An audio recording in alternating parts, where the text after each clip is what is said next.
And greeting everybody. Chief here. Hoping everybody's having a good day, enjoying life, living life, loving life.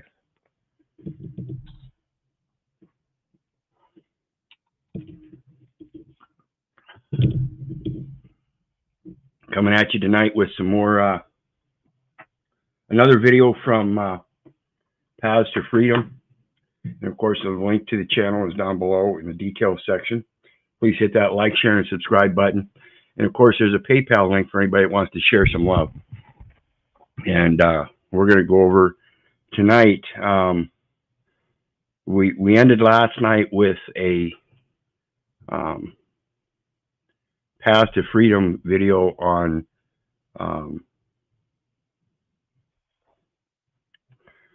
process. Oops, I got to pull the video up again.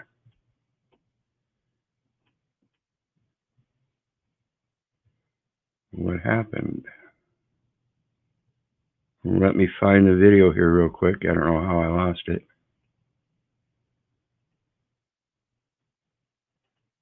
But tonight, we're going to go over, last night we ended with the video where they were going to go into a question session. And tonight we're going to continue on with, says 2.0 key moment snippets. So we're going to go over some of the questions and stuff that people presented in that video. Get my screen up. And of course, the detail or the stream link is down there for anybody that wants to join the panel. So feel free. And here we go. It's only a 25-minute and 36-second video, so we should be able to get through it tonight, no problem. And let's get into it. And I have not watched this one, but rather than the 2 hour and 45-minute one, I picked this one out because it specifically said snippets.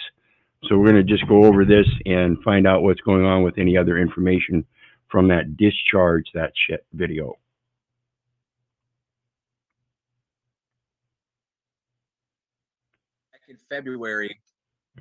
Back in February, I actually took all the credit notes that you all shared with us, applied them. My score jumped up 200 points within 2 weeks. Yeah, I hear that. Finally hit the 700 club for the first time ever in my life. And then turned around, you know, out of celebration, applied for the Apple card with Barclays. Actually, I take that back, with Goldman Sachs. Received it and everything, and then requested my first paper statement. I endorsed it, put everything that I needed on it, sent it to the register to the indentured trustee. I believe it's Dennis P. Coleman III is what it says on the AK form. And I, you know, after I followed up with them about a week ago, and when I called them, they basically said, yeah, we received it and everything. And I got in contact with them. I called the actual number on the AK form. You know, I just straight called the Office of Executive Principals and said, yeah, I sent you a registered security. I haven't heard anything back. It's not reflecting my account at all. And, you know, the secretary was like, oh yeah, we actually received it.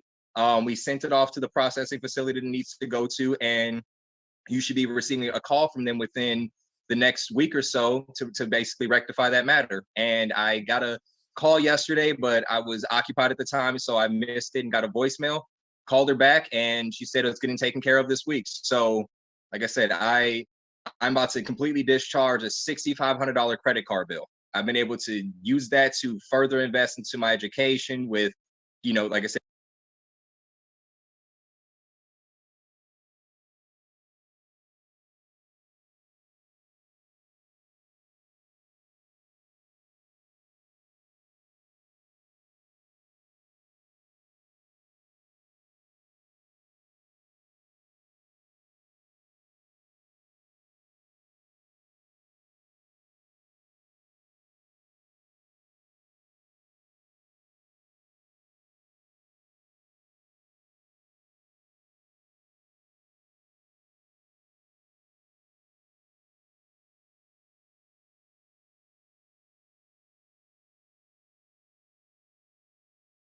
say getting the stamps, sending off registered mail, you know, other things. And I'm just, My apologies. Again, I did it again. I'm going to have to get better at this.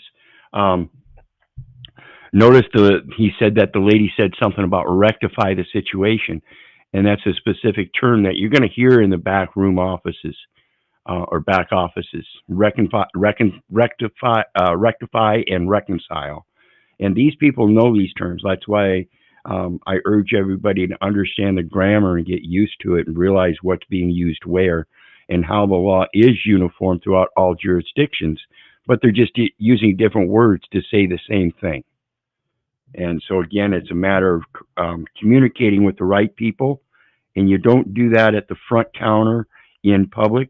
You do it in the back office in private. These are private communications. I'm just excited. You know, I'm forever grateful for the both of you. Well, I am very happy for you, Chauncey. I want to elaborate on a particular phrase, word that you just said. So when you talked to them, you told them that you sent them a registered what? Security. A registered security. See, when you guys are talking with these different corporations, you have to know their terminology.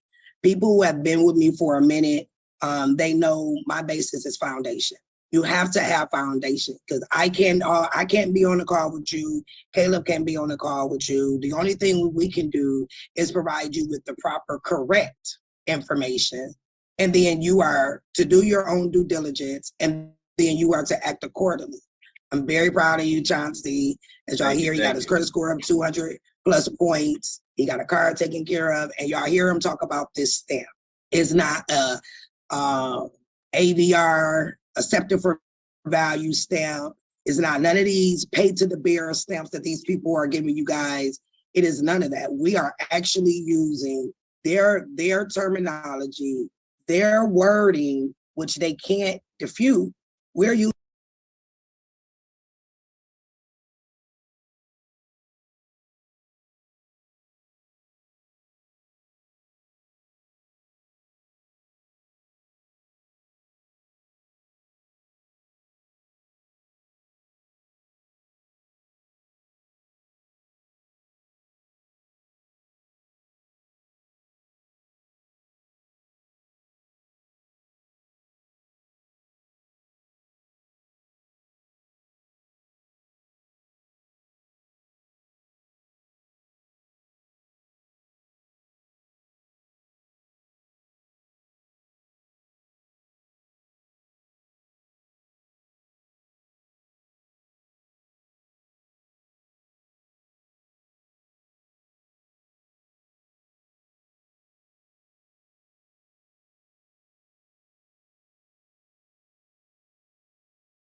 their things in order to be able to combat. Okay. Before Caleb gets started today, of course I'm here and I'll chime in when need to. For you guys who were in my arbitration class and y'all filing these arbitration cases and don't know what you're doing, you're clogging up the arbitration system, period.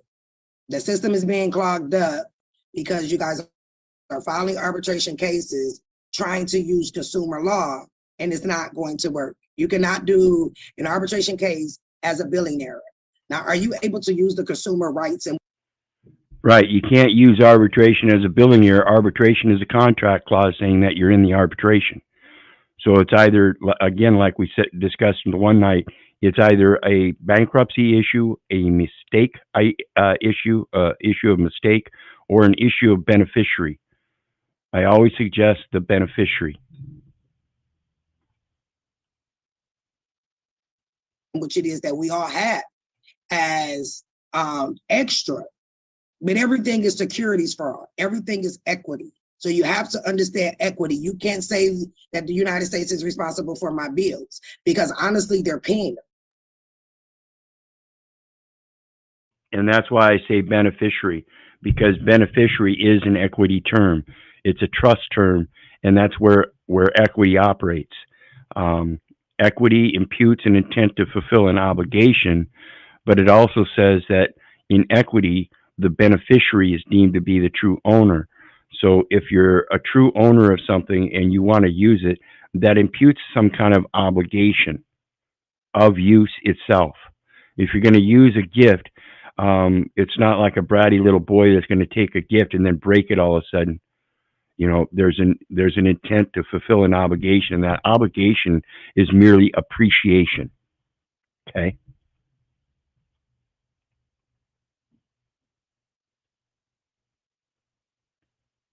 You just signed off saying that you will repay them too. But you do have to understand security. You do have to understand equity if you want to get the proper remedy. What T-Mobile may do, AT&T may not. But one thing they cannot defute is this wonderful stamp that came out of their books. It tells us exactly how to stamp it, the dimensions of the stamp. Y'all see he put it up. That stamp right there is the stamp that you are supposed to use. We will go over that stamp this evening. We will even tell you where to find the stamp for you to use it. And as you heard him say, he didn't send it to the CEO. He didn't send it to the CFO. He sent it to the trustee. Why did he send it to the indenture trustees? They're dealing in our trust. Everything is about trust. And the indenture trustee is for trust. The indenture trustee and the trustee, they are banks. It's going to always be a bank. They're going to have a representative over there.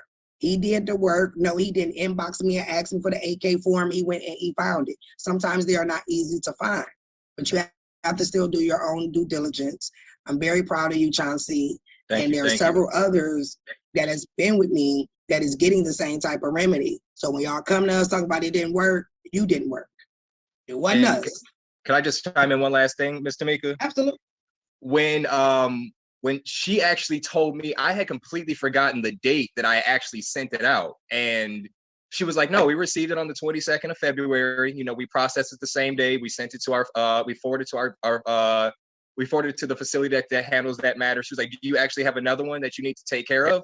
And I was, in my head, I'm like, damn, she asked for the security. She didn't rebut it or say, I don't know what you're talking about or anything like that. She knew exactly what I was talking about and said, yeah, we received it. You know, the reason why it didn't say delivered on. And there's a link to that a site that sells that stamp. All you got to do is tell them what to put on the stamp.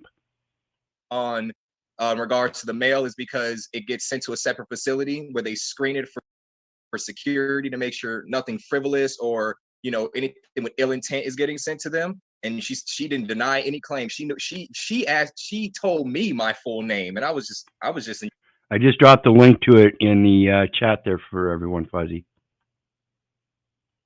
Shocked. So, like I said, this remedy works. You definitely just have to do your due diligence. You know, read the indenture, the Trust Indentured Act, read the Securities Exchange Act, read the Securities Act, and once you know that terminology, they can't play this game against you anymore. But if you don't know the rules to the game, you're going to keep getting played. That's the best way to say it. You're going to keep getting played, or you're going to get repoed, or your license is going to get cut off, or your gas is going to get cut off, you know, and then that's not on us. He didn't just do the Apple Card for $6,500. Oh. He also did his phone bill. I got another one. I reached out to AT&T. At first, I put it in a billing error, and they credited my entire account for $536. And then the legal department reached out to me and said, yes, if you need to handle this matter any further, this is who you need to contact. And now I just have a direct point of contact to take care of my AT&T bill. And that's because he knew what he was talking about. As far as a billing error, it's on the back of every last one of your bills. It tells you that if you have an issue, it's a billing error, and it tells you where to send it. And so on the bills, it's a billing error because there's actually a contract in play that presumes that you're an officer. That's the billing error. They're billing it as if though you're an officer when in fact you're a benefactor. And so you bring it into equity and speak to the indenture trustee, and that indenture trustee speaking to you, that communication, they can't deny that you're the benefactor. That's pretty much like an impossibility. They would have to note that you're part of the same company operating in the same contract, and that's just not so. It's an extended sub-recipient contract through several different channels or means, where a customer at a sales point gets a product, and in that purchase agreement there was a mistake made because there wasn't clarification of the purchase process, and therefore it was a purchase and not something obtained on credit.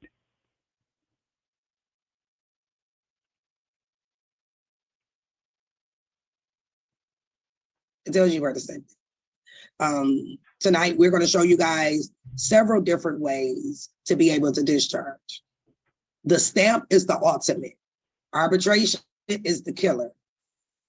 Everything else is a temporary fix. It's a Band-Aid. Will it work?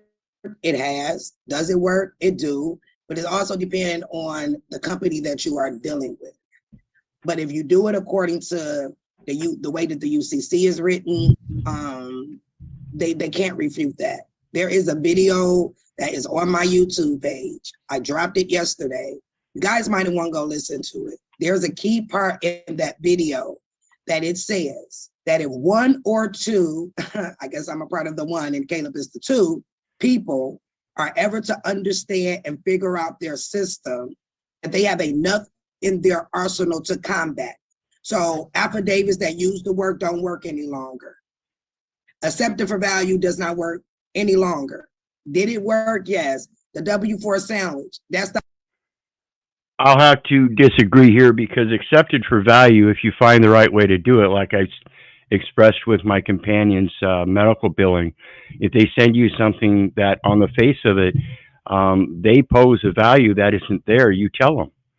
And then there's not much they can do about it, because they're the ones that issued that documentation as a bill. And if that's how they're going to do their billing, then they better fix their billing system, because people like me are going to find that easy way around it.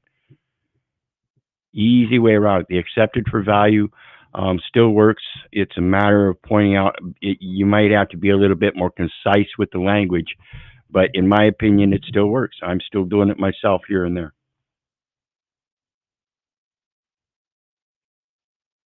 Start working at the beginning of the year of last year, when so many people begin to do it. The thing is, when so many people get to doing the same process, why y'all want templates? Your template look like her template, look like his template. They already going to know what to do with it. I tell you guys all the time, and for you guys that are new with me, template, when you break it down, it is temple you the template. You have to create your own process using their rules. And as you see, it works. But we will show you guys the different ones before Caleb gets started. For all of you who see my YouTube video, discharge that shit. And I spoke about the 1099A and the 1099C. And yes, I at that time said do not use the 1099A. There was a reason for that, because it was not mastered. I'm not going to tell you guys to do anything that I would not do myself, or that I know do not work at that time. When it comes to the 1099A, the 1099A can be used on all debts that are under 3 years of age. That's your current debts. That's your light bill, your gas bill, your water bill, your car note. The 1099C is to be used for debts that are over the age of 3 years and they have not tried to collect in a year. So that's basically all the stuff that's in collections. And that's the thing about the mistake. It doesn't matter if it's 3 years old or not. If you find a brand new contract that you just got involved in, and it's only, say, 3 months old, and you find a mistake, you can cancel that debt for that mistake. So again, it's not something that has to be 3 years old. I'm going to rebut that. It's simply a matter of using your logic to reason, well, if there's a mistake, we can't continue on until 3 years to then fix it. It's a mistake, and it's operating in mistake. Therefore, it's a bad contract. It's a mistake. We got to be fixed. It's mistakes generally are an automatic estoppel. Even just one mistake. Again, if it goes to the record being integral, and it has to maintain that integrity, then if it's got an error, then it doesn't have the integrity that it's expected to have. It needs to be fixed. That's on your credit report. Okay. We will walk you guys through how to properly do the 1099 A and to do the C, because how you put your name in makes the difference. Making sure that you have the proper contact information for the person makes a difference. But don't do a 1099-C and it's for your light bill. Now you're canceling out the debt when all they filed was a 1099-A, and that is what you are to use. So that is one of the updates that changed from when I did that video. That video was done in, I believe, April of 2022. And y'all see how the system changed that quickly with what we can do and what we can't do, because the most solid thing that works without it ever changing is that step, as well as taking them to arbitration, as your contract says. Arbitration is equity in law.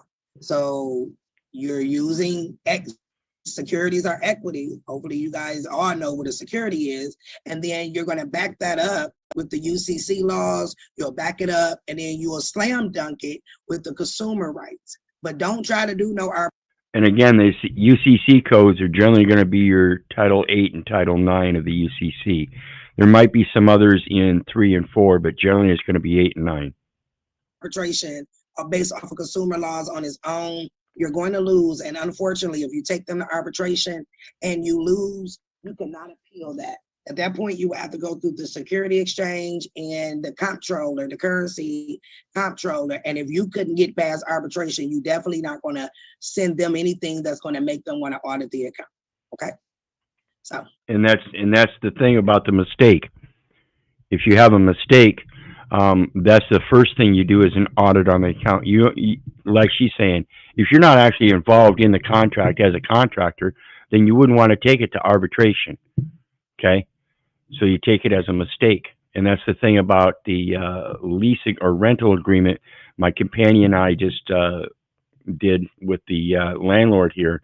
We made sure that our amended terms and conditions were on there so that they recognize if there's any mistakes along the way. That's all it is a matter of going through and correcting it so that we can operate on a credit agreement. We're not here to operate on a contract. We're extending credit as the credit agreement. Rental agreement means credit agreement. And all they have to do is accept that, and they do. You have to admit that if we're operating in this system, one of the things that we have to recognize is that credit card definition, which includes any device used to obtain money, property, labor, or services on credit.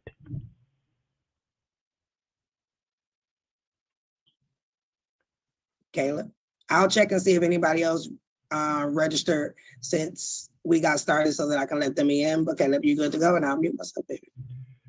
Absolutely. And it's always important to understand that having a foundation and understanding what you're doing and why you're doing it is always better than just doing it. So write this down if you got your pen. UCC 3-603, right? We've been talking about the Uniform Commercial Code because that's international law of commerce. That applies not just here, but all over the world. And you have to understand UCC 3-603 is tender of payment. If tender of payment of an obligation to pay an instrument is made to a person entitled to enforce the instrument and the tender is refused, there is discharge to the extent of the amount of the tender to the amount of the tender, and there is discharge to the extent of the amount of the tender. So that's discluding the discharge of obligations or other things. It's just discharging the amount tendered, saying that there might be other obligations that need to be discharged. Understand the language. The obligation of an endorser or accommodation party having a right of recourse with respect to the obligation to which the tender relates. So according to the Uniform Commercial Code, Article 3, Section 6, subsection 3 of that, if you send somebody a payment and they refuse your payment, there is discharge, right? You don't have to pay them anymore. They go into default, right? Because you, in good faith, with clean hands, sent them an instrument in order to set off a debt, discharge a debt, right? Because there's no such thing as paying a bill. You cannot pay a bill. Only the president can write a bill. You cannot pay a bill. You can discharge a debt. Are you listening to this? This goes to the International Bill of Exchange. You can't pay a bill. Payment of a bill is like a one-sided thing. There has to be equal consideration. And if there's equal consideration, it's got to be in the beginning of the contract. Like she was saying here, there's got to be a foundation. These contracts don't have that foundation that they're supposed to have. They're not giving them equal consideration. So you have to put that in there or tender the discharge appropriately like they're trying to explain to you. That is a matter of tendering payment that they're expecting. And if they don't accept it, what they're doing is they're not giving it credit. It's a device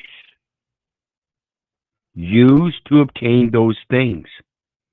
And the only thing that you obtain them on is on credit. Notice again, it says money, property, labor, or services on credit. So how are you getting money on credit? No, everybody says, no, you got to earn that money. That code there says you can get money on credit. Something to really think about, folks. And the thing is, you're not going to pay a debt with another debt. You see how that works? So there's all types of problems that come along with using Federal Reserve notes, which are debt notes, which are promises to pay. You cannot use those because they are debts. How is one debt taking care of another? It don't make no sense. But the very next code, UCC 3-604, discharge by cancellation or renunciation. A person entitled to enforce an instrument with or without consideration may discharge the obligation of a party to pay the instrument by an intentional voluntary act. So if they do any of these acts, UCC 3604, this is also discharge of the payment. So surrender of the instrument to the party. So if they send it back to you, right? If they refuse your payment, it's discharge. That's one. Destruction, mutilation, or cancellation of the instrument. So this is what I spoke about yesterday. When they send you a bill, that's a security instrument, and they instruct you to mutilate it. But in that mutilation, they've got everybody convinced to send a payment in with the coupon. So they mutilate the instrument. Now there's no security instrument, and they get a payment. They put it towards the payment on their side, but they never mentioned that they issued a security instrument, that you destroyed it. So the next month they do the same process until you catch on. Once you catch on, then you can go back and cancel those, the mistake. Now you can, oh, wait a minute, I've been doing this wrong. I'm the one that's been mistaking it. I shouldn't have been listening to these people give me legal advice, particularly when it's printed right on the instrument. Detach the coupon below. That's legal advice that goes against the security codes.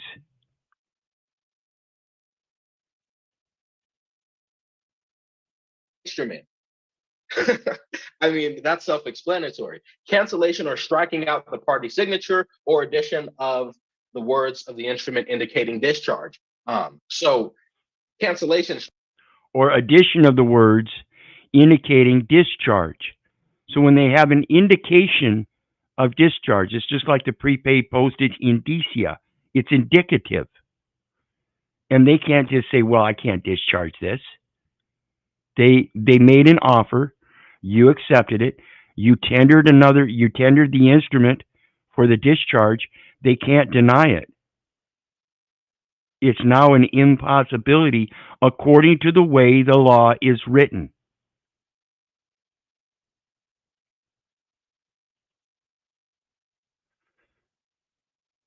Striking it out, destroying this security. Basically, anything that they do with your payment but process it means that you do not owe them. You see what I'm saying? So that's the first thing that I want to put in your head, is that it is at the discretion of the companies what they're going to do and process these payments. And this is why and I spoke on this a couple years back about the electronic payment system. You're supposed to have a definitive paper form in order to be able to tender these instruments. You can't tender an instrument in the electronic billing operation. They just automatically deduct it. They don't send you a security instrument to tender. So you've got to go back and get that paper billing process going again. This is why I don't think you should be having the electronic banking. And yeah, everybody's talking about this digital currency and everybody's going to be screwed. No, again, they cannot do without the definitive paper system, because that is what is needed in order to convert things into the electronic book entry system for their bills.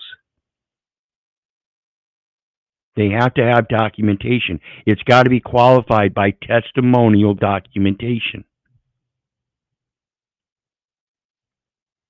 Payments, right? Because it's all fraud. So to the degree to which they're going to comply is going to depend, right? Because American Express, you cannot discharge the same way with American Express as you can Capital One. I mean, you could try, but you're going to run into issues, right? Because every company is different. They're all operating differently. But if you understand that at the end of the day, no matter what you do, if you send a payment and they refuse, they send it back, destroy it, you have discharge, you are building a case for non-compliance, right? We hope, and it's always the hope, that you're going to be able to get your remedy the first time. And the non-compliance, again, since we're dealing with equity and trust, the non-compliance goes to Title 15. That's why I said, even though she says Title 15 doesn't matter anymore, UCC doesn't matter anymore, it does. You have to know those terms and stuff so that when you build that case, again, like he was saying about the arbitration, if you can't get past arbitration, you're never going to be successful with the SEC, the trustees. So when you understand that process, it's a click, click, click all the way through.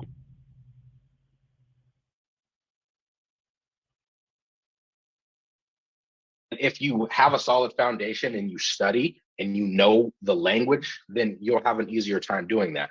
But if not, you are building a case for non-compliance, and having a solid understanding of why and what exactly it means is going to be the best thing you can do. So now we're going to move on, right? Because the first thing I want to talk about is the stamp method, right? Stamping your bills, the remittance that you get every month. 31 CFR. Hold on 1 second, nephew. I couldn't unmute myself. So he made a reference between Capital One and American Express. I'm not sure if she's in here, but the stamp that Chauncey said he used has worked on American Express. Okay, they are canceling out her debt every single month. But I will tell you that if it is Capital One, I don't care what you stamp and I don't care what you say.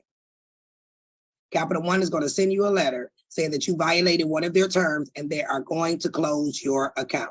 Capital One is going to close your account. You send them an affidavit, you send them a remittance, you send them anything, they're going to close it. So when it comes to Capital One does have an arbitration agreement within their terms and conditions. It is in the very first documents in which it is that they gave you, which probably no one has, but it is definitely on their website.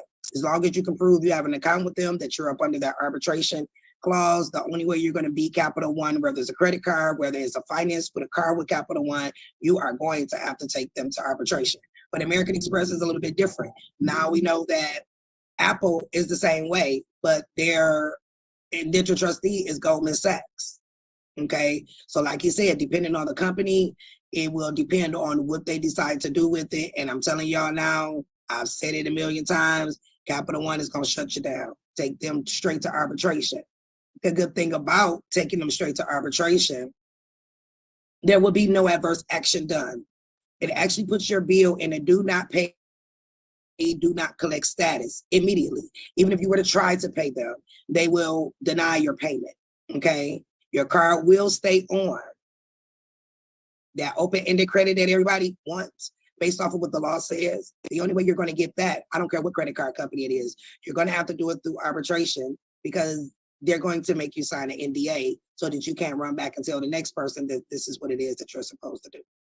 Okay.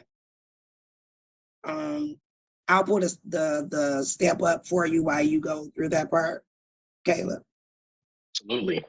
All right. And in regard, And the NDA thing, non-disclosure agreement, that goes to the study to shew thyself worthy and approved, and not sitting there in class copying somebody else's work.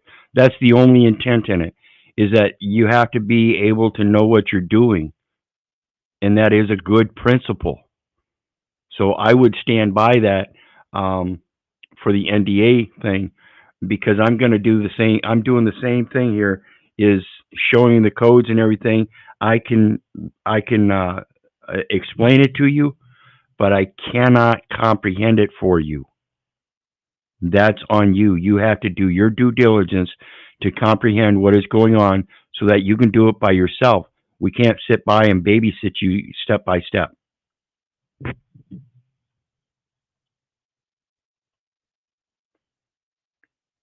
regards to, hold on, let me think here, because I wanted to piggyback off of what you just said. It's okay, it'll come back to me.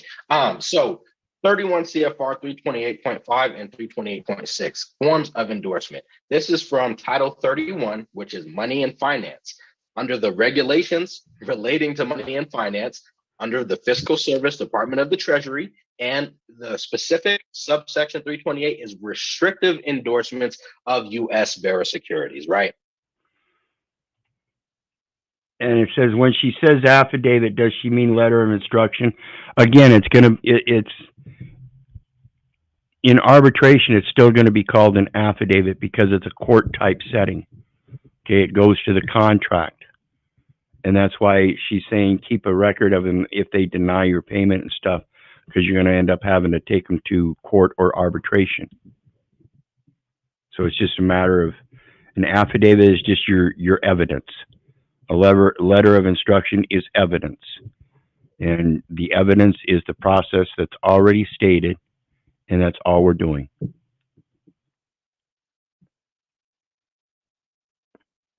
We are using their words. Federal law is the standard, right? So this is what has been signed into the Federal Register by the president for how you are supposed to properly endorse your security.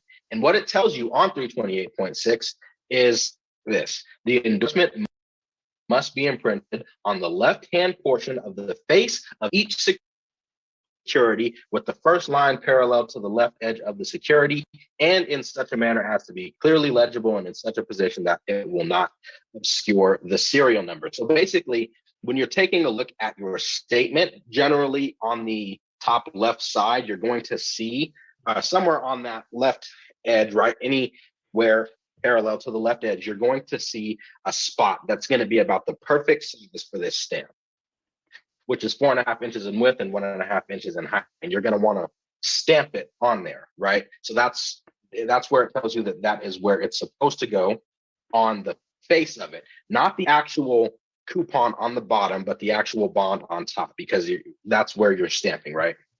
Now, so it's going to go up here in the top left-hand corner here, and then your stamp is going to go in the top right-hand corner.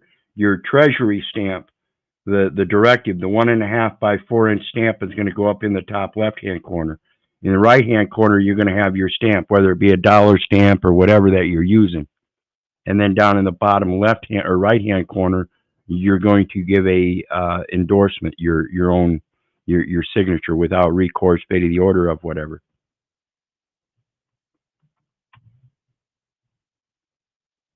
the dimensions of the endorsement should be, and this is what everyone needs to pay attention to, approximately 4.5 inches in width and 1.5 inches in height. So when it says approximately, that means it can be a little less, a little more. It doesn't have to be exactly that. And you can actually just write it on there, but you don't want to write it all the way across the top or anything. You want to write it, and this is why it's generally a stamp, is because sometimes when you get these bills, you don't necessarily have room to do that, so you just have to stamp over things. And people have a hard time psychologically writing over something else that's already there. But you can do it.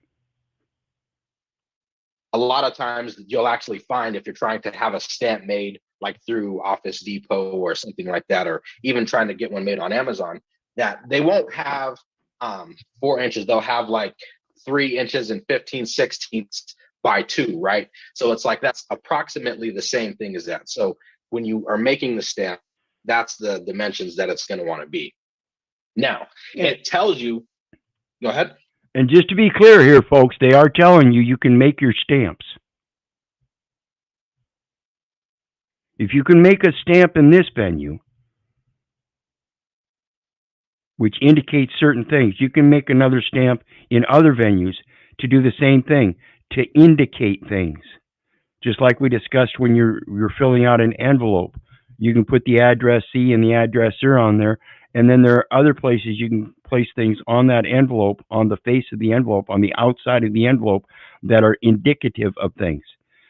Bottom left-hand corner, private use only. Top right-hand corner, Her Majesty's Royal Mail.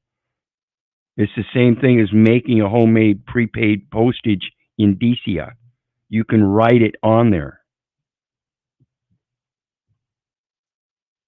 Before you finish that. So you see how we said that you take the top portion of the bill. Do anybody got a bill in front of them? Anybody that has the entire bill? If you look at the bottom where it says tear off and return with your payment, it'll make you think it's talking about the bottom. How many of you guys missed the arrow that pointed up? That's how they play with us. So you will think because the perforated part is at the bottom, it says that at the very bottom, tear off and return with your payment, you'll think that they're talking about the bottom portion.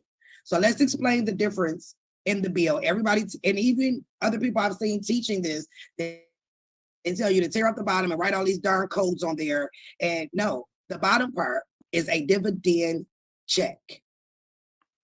Okay, that is a statement. Nothing on there says that it is a bill at all. It says a statement. Okay, the top part is the bond. The top portion is what is worth the value, which is why you stamp it at the very top, the left-hand side of the document. The bottom stub that they gave you is nothing but telling you how much interest they gained from that account that ran through the TDA to turn it into a security.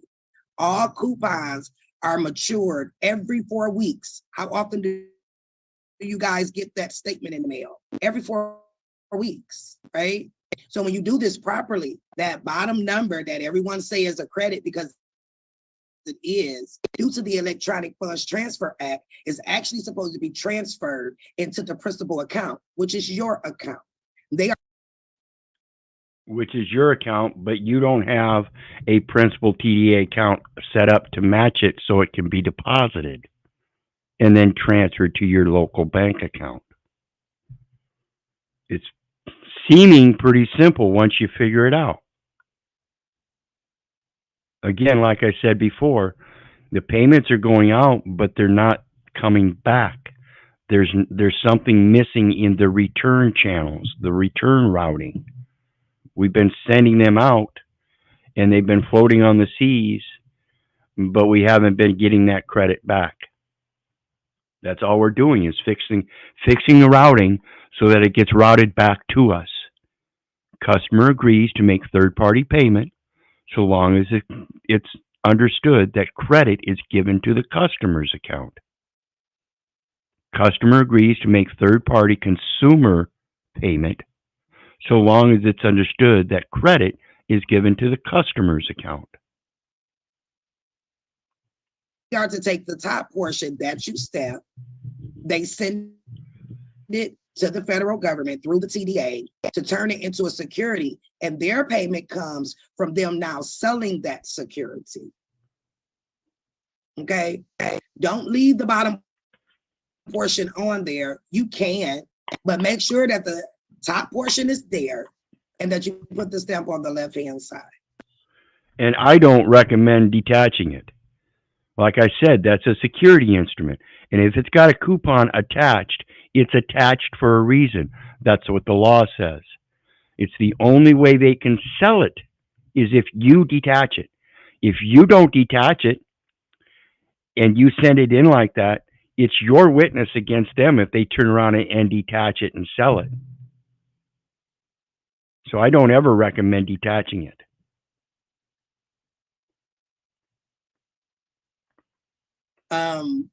We gave this information out to a class earlier this year, or it was last year. With this, we did have a particular company that was making the stamp for us, and then they were mandating, is the word that they gave me, that they were no longer able to make that stamp any longer. Somebody mandated them. We know who mandated them not to make the stamp. Okay, but we do have another company, and we figured out another way where you guys will be able to have access to this stamp, because everything is done electronically anyway, where you guys will have access to the stamp to be able to utilize it on your bill. If your bill is on, go ahead. I was just gonna say, I mean, like a few days after I had purchased the stamp, you couldn't get it anymore. Like the model that I got, it was scrubbed off the internet. So I just wanted to add that in, because they don't, like, I'm telling you, if that's all I gotta say.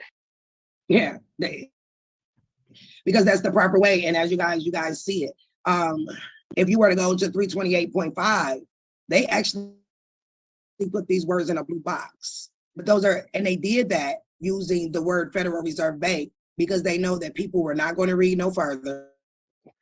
They were only going to use what was in the blue box. When you actually had to make sure, because we don't have access to the Federal Reserve Bank, only the security transfer agents, our banks, have that access. So we are to put the United States Treasury. You see it said in lieu of the words Federal Reserve Bank, yours will say United States Treasury, physical agent of the United States, where it has the bank name in that slot. You don't have to put the bank's name there. The bank will do that. The only thing you are to do is to stamp it and to send it to the correct address. It does not go to the P.O. box.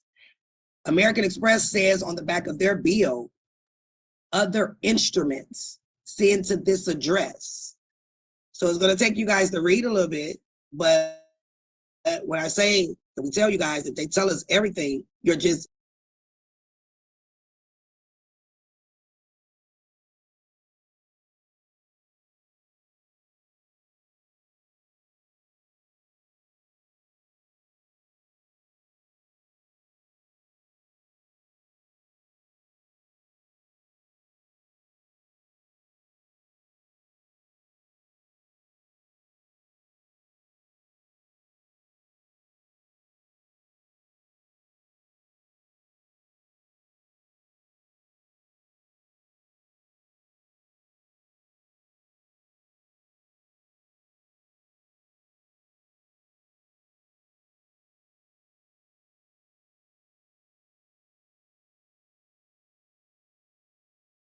not reading, or you're not understanding what it is that you're reading.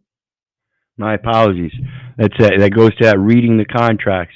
Like I say, with the sales agreement I got from the local emergency room, they have certain terms and conditions on there already, and the first one on it was a sales agreement. So you have to read it as a sales agreement. And in reading that, you find out there's a contract clause in there that says customer agrees, basically. I don't have it down with me right now, but basically it's saying customer agrees to make third-party payment so long as it's understood that the credit is given to the customer's account. It's a contract clause. And when you look through these contracts, you'll see various different ones. Some will say have certain contract clauses where others won't. So when you go to 48 CFR 52.212-5, it'll have a list of contract terms and clauses in there. And you can look them up in your search engine. Just look up a list of contract clauses, and you're going to have all kinds of examples. And again, it's going to be, the law is uniform throughout all jurisdictions. So you're going to find the same kind of clause, but it's going to have different language. They can write this, you can write the same kind of contract clause, but use different language, different grammar, saying the same thing.